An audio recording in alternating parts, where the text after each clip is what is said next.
ഖിലാഫത്തിനെ പുനർവായിക്കുമ്പോൾ. Cover story Aamir Suhail. മുസ്ലിം ഉമ്മത്തിനെ സംബന്ധിച്ചിടത്തോളം ഖിലാഫത്ത് ഒരു ചരിത്ര സ്മരണയല്ല. അതെപ്പോഴും മുസ്ലിം ഉമ്മത്തിനെ സംഭവ ലോകത്ത് രാഷ്ട്രീയമായും സാമൂഹികമായും അടയാളപ്പെടുത്തുന്ന ചാലകശക്തിയാണ്. ഖിലാഫത്തിൻ്റെ പതനശേഷം ഇസ്ലാമിക പ്രസ്ഥാനങ്ങൾ ഉദയം ചെയ്തപ്പോൾ അവ മുന്നോട്ട് വെച്ച ആശയങ്ങൾ ഇസ്ലാമിൻ്റെ സമഗ്രമായ ലോകവീക്ഷണത്തെയും ഖിലാഫത്തിലൂടെയുള്ള ഇസ്ലാമിൻ്റെ സാധ്യതകളെയും മുൻനിർത്തിയുള്ളതായിരുന്നു. ഈ രീതിയിൽ ഖിലാഫത്തിൻ്റെ വിഭാവനകളെ തിരിച്ചുപിടിക്കാനുള്ള ശ്രമങ്ങൾ മുസ്ലിം സമൂഹത്തിൽ പല രീതിയിൽ ഉണ്ടായിട്ടുണ്ട്. ഖിലാഫത്തിനെക്കുറിച്ച് അടുത്ത കാലത്ത് അക്കാദമിക തലത്തിൽ ധാരാളം പഠനങ്ങൾ വന്നിട്ടുണ്ട്. അവ മതേതരത്വം നിർമ്മിച്ച സാമാന്യ കാഴ്ചപ്പാടുകളെ വിമർശിക്കുകയും പ്രശ്നവൽക്കരിക്കുകയും ചെയ്യുന്നു. അക്കാദമിക ലോകത്ത് പോസ്റ്റ് സെക്യുലർ പഠനങ്ങൾ എന്നാണ് ഇത്തരം പഠനങ്ങളെ വിശേഷിപ്പിക്കുന്നത്. ഇസ്ലാമിൻ്റെ ആശയപരിസരത്ത് നിന്നുകൊണ്ട് പാശ്ചാത്യ മതേതര വിമർശനങ്ങൾ സാധ്യമാക്കിയ രണ്ട് പ്രമുഖ ഗവേഷകരാണ് അമേരിക്കൻ ചിന്തകനായ ഡോക്ടർ ഒവാമിർ അഞ്ജുമും ലീഡ്സ് സർവകലാശാലയിലെ സാമൂഹിക ശാസ്ത്ര വിഭാഗം പ്രൊഫസറായ സൽമാൻ സയ്യിദും. ഇരുവരും പാശ്ചാത്യ മതേതര ചിന്താ പദ്ധതിയെ വിമർശിക്കുകയും ഇസ്ലാമിലെ ഖിലാഫത്ത് എന്ന കേന്ദ്ര ആശയത്തെ മുൻനിർത്തി പുതിയൊരു ലോകവീക്ഷണത്തെ മുന്നോട്ട് വെക്കുകയും ചെയ്യുന്നു. പ്രൊഫസർ സൽമാൻ സയ്യിദ് തൻ്റെ റീകോളിംഗ് ദ കാലിഫേറ്റ്, ഇസ്ലാമിസം ഖിലാഫത്തിനെ പുനർവായിക്കുമ്പോൾ എന്ന തലക്കെട്ടിൽ ഇതിൻ്റെ മലയാള വിവർത്തനം IPH പ്രസിദ്ധീകരിച്ചിട്ടുണ്ട്. ഈ പുസ്തകത്തിൽ ഖിലാഫത്തിൻ്റെ പതനാനന്തരമുള്ള ആഗോള മുസ്ലിം സ്വത്വം എന്ന ആശയത്തെ വിശദീകരിക്കുന്നുണ്ട്. പരമാധികാരത്തെ ദേശരാഷ്ട്രത്തിന് വകവെച്ച് നൽകുന്ന ആധുനിക മതേതര സങ്കല്പത്തോട് വഴങ്ങാത്ത മുസ്ലിം ഖിലാഫത്തിന് മുൻനിർത്തിയുള്ള രാഷ്ട്രീയ ആവിഷ്കാരങ്ങൾ പ്രകടിപ്പിക്കുന്നതോടെ അവർ ആധുനിക ലോകത്ത് ഹോംലെസ്, അഭയമില്ലാത്തവരായി മാറുമെന്ന അദ്ദേഹത്തിൻ്റെ നിരീക്ഷണം ശ്രദ്ധേയമാണ്.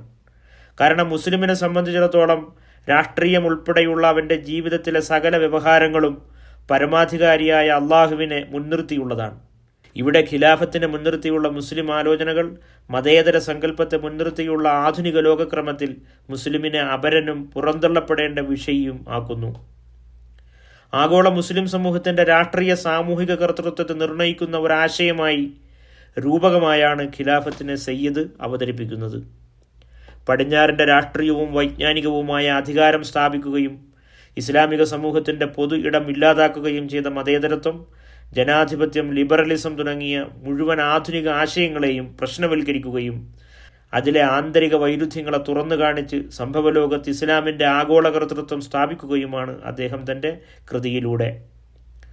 പാശ്ചാത്യ കൊളോണിയൽ ചിന്തയുടെ അടിസ്ഥാനങ്ങളെ വിമർശന വിധേയമാക്കുന്ന ചിന്തകളിലൂടെ സയ്യിദ് ഒരു അപകോളനീകരണ ലോകവീക്ഷണമാണ് മുന്നോട്ട് വയ്ക്കുന്നത്.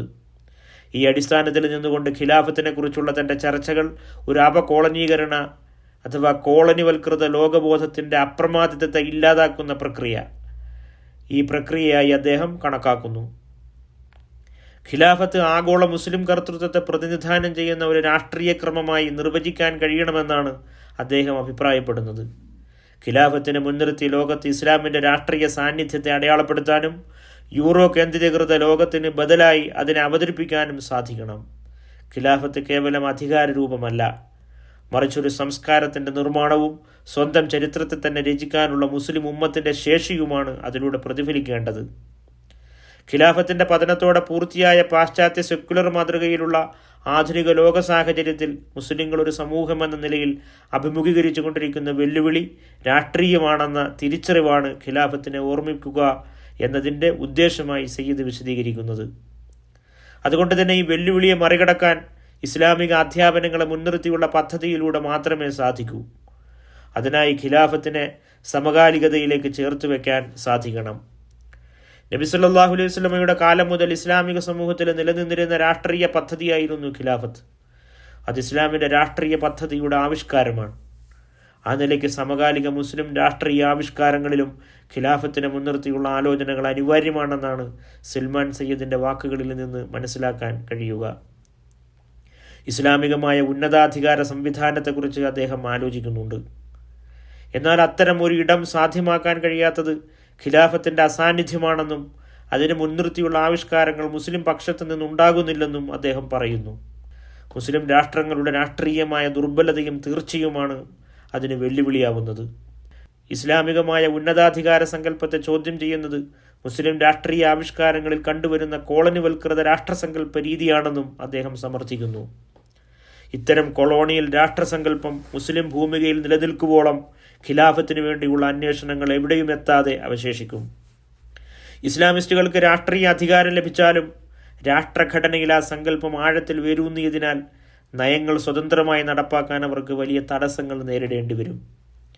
പാശ്ചാത്യേതരമായ ഒരു രാഷ്ട്രീയ ഭൂപടം നിർമ്മിക്കുന്നതിലുള്ള പ്രതിബന്ധങ്ങളെക്കുറിച്ചാണ് സയ്യിദ് വിശദീകരിക്കുന്നത്. ഖിലാഫത്തിനെക്കുറിച്ച് ആലോചിക്കുമ്പോൾ സമകാലിക ലോകത്ത് മുസ്ലിം രാഷ്ട്രീയത്തിൻ്റെ ഇത്തരം പ്രതിസന്ധികൾ മനസ്സിലാക്കേണ്ടത് വളരെ പ്രധാനമാണ് എന്നർത്ഥം. അമേരിക്ക കേന്ദ്രീകരിച്ച് പ്രവർത്തിക്കുന്ന യക്കീൻ ഇൻസ്റ്റിറ്റ്യൂട്ട് ഓഫ് ഇസ്ലാമിക് റിസർച്ചിൽ ഗവേഷകനായ ഡോക്ടർ ഒവാമിർ അഞ്ചും എഴുതിയ ഹൂ വാണ്ട്സ് കാലിഫേറ്റ് എന്ന പ്രബന്ധത്തിൽ നാം ഇപ്പോൾ എന്തുകൊണ്ട് ഖിലാഫത്തിനെക്കുറിച്ച് ചിന്തിക്കുന്നു എന്ന് വിശദീകരിക്കുന്നുണ്ട്.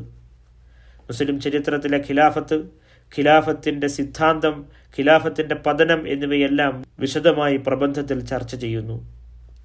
മുതലാളിത്ത മേൽക്കോയ്മയാൽ രാഷ്ട്രീയമായും സാമ്പത്തികമായും പാരിസ്ഥിതികമായും മനുഷ്യൻ അനുഭവിക്കുന്ന പ്രതിസന്ധികളോട് പൊരുതാനുള്ള ശേഷിയാണ് ഖിലാഫത്തിനെ മുൻനിർത്തിയുള്ള രാഷ്ട്രീയ ആവിഷ്കാരങ്ങളിൽ കാണാൻ കഴിയേണ്ടതെന്ന് അഞ്ചും അഭിപ്രായപ്പെടുന്നു.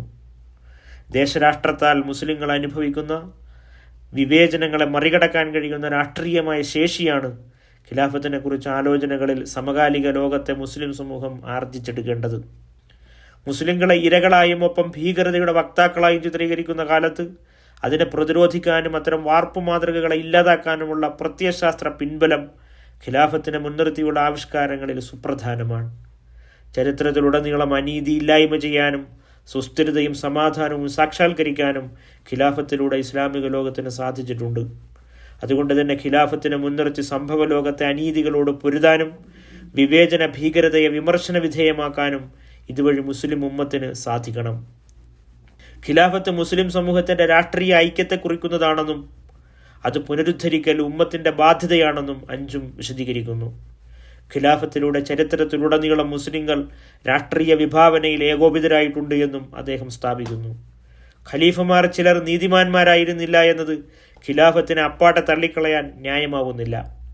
മുസ്ലിങ്ങളുടെ രാഷ്ട്രീയ ഐക്യവും പ്രവാചക ഭരണത്തിൻ്റെ തുടർച്ചയും എന്തൊക്കെ ന്യൂനതകളുണ്ടെങ്കിലും ഖിലാഫത്തിലൂടെ ചരിത്രത്തിലുടനീളം മുസ്ലിം സ്വത്വത്തിൻ്റെ ഭാഗമായി നിലനിന്നിട്ടുണ്ട്.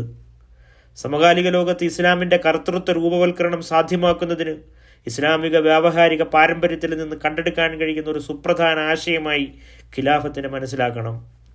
സമകാലികതയിലേക്ക് അതിനെ ചേർത്ത് വെക്കാനും കഴിയണം. ഇതാണ് ഡോക്ടർ അഞ്ചും ഖിലാഫത്തിനെക്കുറിച്ച് ആലോചനകളിൽ മുന്നോട്ട് വയ്ക്കുന്ന പ്രധാന ആശയം. ദേശരാഷ്ട്ര പരിസരത്ത് നിന്ന് ഖിലാഫത്തിനെക്കുറിച്ച് ചിന്തിക്കുമ്പോൾ ദേശരാഷ്ട്രവും ഇസ്ലാമിക രാഷ്ട്രീയ സങ്കല്പവും തമ്മിൽ ഇടയുന്ന ചില സുപ്രധാന മേഖലകളും അദ്ദേഹം ചൂണ്ടിക്കാട്ടുന്നുണ്ട്. ഒന്നാമതായി, ദേശരാഷ്ട്ര പരിസരത്ത് നിന്ന് ഇസ്ലാമിക് സ്റ്റേറ്റ് എന്ന സങ്കല്പത്തെ ആലോചിക്കുമ്പോൾ ചില പരിമിതികളുണ്ട്.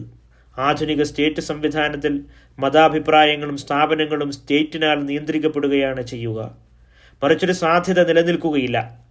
അവിടെ സ്റ്റേറ്റ് മതേതരവും നിരന്തരവുമായി മതേതരവൽക്കരിക്കപ്പെടുകയും ചെയ്യുന്ന സംവിധാനമാണ്. ദേശരാഷ്ട്രത്തെ ഖിലാഫത്തിനെ മുൻനിർത്തിയാണ് മനസ്സിലാക്കാൻ ശ്രമിക്കേണ്ടത്. അല്ലാതെ ദേശരാഷ്ട്ര വ്യവസ്ഥയിലേക്ക് ഖിലാഫത്തിനെ സ്വാംശീകരിക്കുകയല്ല വേണ്ടത്. ദേശരാഷ്ട്ര സങ്കല്പത്തിലേക്ക് ഖിലാഫത്തിനെ വിവർത്തനം ചെയ്യുമ്പോൾ ഖിലാഫത്തിൻ്റെ വിശാലമായ സങ്കല്പം ഇവിടെ പരിമിതപ്പെടുകയാണ് ചെയ്യുക. മറ്റൊന്ന്, മുസ്ലിങ്ങളുടെ ബാധ്യതകളും അവകാശങ്ങളും നിർണ്ണയിക്കുമ്പോൾ ദേശരാഷ്ട്രങ്ങളെപ്പോലെ ദേശീയവും പ്രാദേശികവുമായ മാനദണ്ഡങ്ങൾ ഇസ്ലാം മുന്നോട്ട് വെക്കുന്നില്ല എന്നതാണ്. ഇസ്ലാം വിഭാവന ചെയ്യുന്ന ദേശരാഷ്ട്രം പ്രാദേശിക സർവാധിപത്യത്തിൽ നിന്ന് തീർത്തും വ്യത്യസ്തമാണ്. അതുകൊണ്ട് തന്നെ ദേശാതിർത്തികൾക്കപ്പുറം പ്രയാസങ്ങൾ അനുഭവിക്കുന്ന സഹോദരങ്ങളെ ചേർത്തുപിടിക്കാനുള്ള ബാധ്യത ഇസ്ലാം മുന്നോട്ട് വെക്കാതിരിക്കില്ല. ഇതുകൊണ്ടെല്ലാം തന്നെ മനുഷ്യൻ്റെ ബാധ്യതകളെയും അവകാശങ്ങളെയും കേവലം ഭൂമിശാസ്ത്രപരമായ അതിർത്തികളിൽ പരിമിതപ്പെടുത്തുന്ന ആധുനിക ദേശരാഷ്ട്ര വ്യവഹാരങ്ങളോട് ഇസ്ലാമിൻ്റെ രാഷ്ട്രീയ ചിന്ത യോജിക്കുകയുമില്ല. ദേശരാഷ്ട്രത്തെ വിമർശന വിധേയമാക്കുമ്പോൾ എന്തുകൊണ്ട് മുസ്ലിം നാടുകളിൽ ദേശരാഷ്ട്രങ്ങൾ പരാജയപ്പെടുന്നു എന്നതിൻ്റെ കാരണം അന്വേഷിക്കുകയാണ് അഞ്ചും ചെയ്യുന്നത്. ആയതിനാൽ ഖിലാഫത്തിനെ ദേശരാഷ്ട്രത്തോട് സാമ്യപ്പെടുത്തുകയോ നിലവിലുള്ള ഏതെങ്കിലും ഭരണരൂപത്തോട് സമീകരിക്കുകയോ അല്ല വേണ്ടത്. മതേതരവും ദേശീയവുമായ പരിമിത നിർണിത സങ്കല്പങ്ങളിൽ നിന്ന് വ്യത്യസ്തമായ ഇസ്ലാമിൻ്റെ സമഗ്രവും ഉൾക്കൊള്ളലിൻ്റേതുമായ രാഷ്ട്രീയ ചിന്ത, ഇൻക്ലൂസീവായിട്ടുള്ള രാഷ്ട്രീയ ചിന്ത എപ്രകാരമായിരിക്കുമെന്നാണ് അദ്ദേഹം പറഞ്ഞു വെക്കുന്നത്. പ്രയോഗവൽക്കരണം സാധ്യമാകുന്ന ഭാവി ഖിലാഫത്തിൻ്റെ മാതൃകയും അദ്ദേഹം അവതരിപ്പിക്കുന്നുണ്ട്. ഇസ്ലാമിക അടിസ്ഥാനങ്ങളിൽ ഊന്നിയ, എല്ലാ വിഭാഗങ്ങളുടെയും അവകാശങ്ങൾ സംരക്ഷിക്കപ്പെടുന്ന, എല്ലാ ഭരണമേഖലയുടെയും രാഷ്ട്രീയ സാമ്പത്തിക സുസ്ഥിരത ഉറപ്പുവരുത്തുന്ന കോൺഫെഡറേഷനായാണ് അഞ്ചും ഖിലാഫത്തിനെ പുനരാലോചിക്കുന്നത്. ശൂറ പ്രാതിനിധ്യം, കൂടിയാലോചന, വിശ്വാസ്യത എന്നിവ സാധ്യമാക്കുന്ന പ്രാദേശിക ഗവൺമെൻറ്റുകളുടെ ഫെഡറേഷനായാണ് ഖിലാഫത്തിനെ അവതരിപ്പിക്കുന്നത്. അത്തരം ഫെഡറേഷൻ്റെ ഭരണഘടനാ സംവിധാനത്തിൻ്റെ പ്രധാന സ്രോതസ് ഇസ്ലാമിക വൈജ്ഞാനിക പാരമ്പര്യങ്ങളും അതോടൊപ്പം സമകാലിക വൈജ്ഞാനിക സ്ഥാപനങ്ങളുമായിരിക്കുമെന്നും അദ്ദേഹം അഭിപ്രായപ്പെടുന്നു. ഖിലാഫത്ത് അഭൗതികമായ ആശയമാണ്. സംഭവലോകത്ത് അത് പരിപൂർണമായി യാഥാർത്ഥ്യമാവുകയില്ല. അതിനാൽ തന്നെ അതിൻ്റെ സംസ്ഥാപനത്തിന് പ്രയത്നങ്ങൾ നടത്തേണ്ടതില്ല എന്ന് പറയുന്ന കേവല അഭൗതികവാദങ്ങൾ സംഭവലോകത്ത് ഇസ്ലാമിന് ഒന്നും ചെയ്യാനില്ലെന്നും കേവല മതേതര യുക്തിക്ക് വിധേയപ്പെടുന്ന കേവല മതത്തിനപ്പുറം അതൊന്നുമല്ലെന്നും വ്യംഗ്യമായി പറഞ്ഞു വെക്കുകയാണ് ചെയ്യുന്നത്. ഖിലാഫത്തിൻ്റെ പതനശേഷം കഴിഞ്ഞ 100 വർഷമായി സംഭവലോകത്തോടുള്ള ഇസ്ലാമിക പ്രസ്ഥാനങ്ങളുടെ വിവിധ തലങ്ങളിലുള്ള ഇടപെടലുകൾ ഖിലാഫത്തിന് സംഭവലോകത്ത് ഇടപെടാനുള്ള ശേഷിയുണ്ടെന്ന് തന്നെയാണ് അടയാളപ്പെടുത്തിക്കൊണ്ടിരിക്കുന്നത്. ഖിലാഫത്തിൻ്റെ പതനത്തോടെ നഷ്ടമായ ഇസ്ലാമിൻ്റെ സ്വയംനിർണയ ശേഷിയെയും ലോകവീക്ഷണത്തെയും തിരിച്ചുപിടിക്കുക എന്ന ലക്ഷ്യം മുൻനിർത്തിയാണല്ലോ ഇസ്ലാമിക പ്രസ്ഥാനങ്ങൾ നിലവിൽ വന്നത്. ലോകത്ത് മുസ്ലിം ഉമ്മത്ത് അനുഭവിക്കുന്ന പതിതാവസ്ഥയും നിരന്തരം ഇരകളാക്കപ്പെടുന്ന സ്ഥിതിവിശേഷവും ഖിലാഫത്ത് എന്ന ആശയത്തെക്കുറിച്ചും അതിൻ്റെ പ്രായോഗിക ശേഷിയെക്കുറിച്ചുമുള്ള അജ്ഞത മൂലമാണെന്ന് മുസ്ലിം സമൂഹത്തെ ബോധ്യപ്പെടുത്തുകയാണ് ഖിലാഫത്തിനെക്കുറിച്ച് ആലോചനകളുടെ മർമ്മം. അതുകൊണ്ട് തന്നെ ഖിലാഫത്തിനെക്കുറിച്ച് ഇത്തരം സമകാലിക വായനകൾക്ക് വലിയ പ്രസക്തിയുണ്ട്.